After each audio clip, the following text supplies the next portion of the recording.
Now that you've been working with your time trampoline for a while, it's time to go back to your wonderful collection of projects.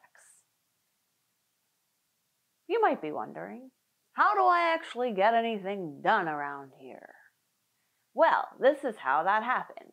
You're going to look at your list of projects and you're going to rank them in order of, let's call it, importance. I want you to think back to that letter you wrote yourself from when you were 80 years old. And you made a list of all of the things that you accomplished from the time you're 50 until the time you're 80. It's kind of like your bucket list in a way, but not the places you want to visit necessarily, but the projects that you want to get done. Like if you knew you only had 10 more projects you were going to do in your lifetime, what would they be? Consider your list of projects with that kind of stakes attached. I want you to rank them in order from, most important to doesn't really matter so much.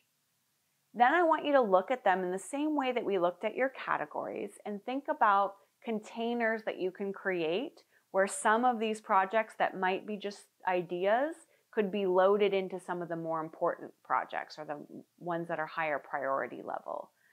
For example, I have a screenplay that I've been working on for 5 years, and I've created these wonderful characters that I love so much, but it's pretty weird. And I've been having a hard time finishing it, and making decisions about it creatively, and also just getting anyone interested in financing it.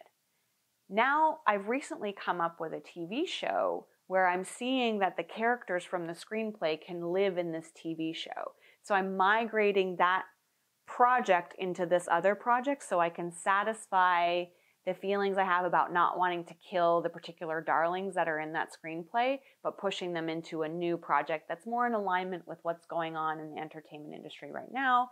TV is selling more easily, half-hour shows are selling more easily, etc. So I want you to look at your projects from that perspective.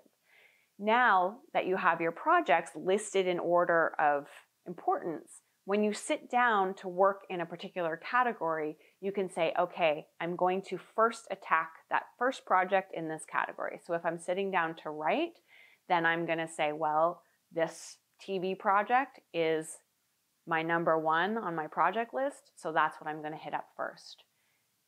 Thinking back again to one of the original concepts of this is like, what are the things that I need to create temples around? What do I need to protect from each other? And ranking your projects will help you know what's coming first, second, third, etc. That's the Muppet smile that I do at the end of each period.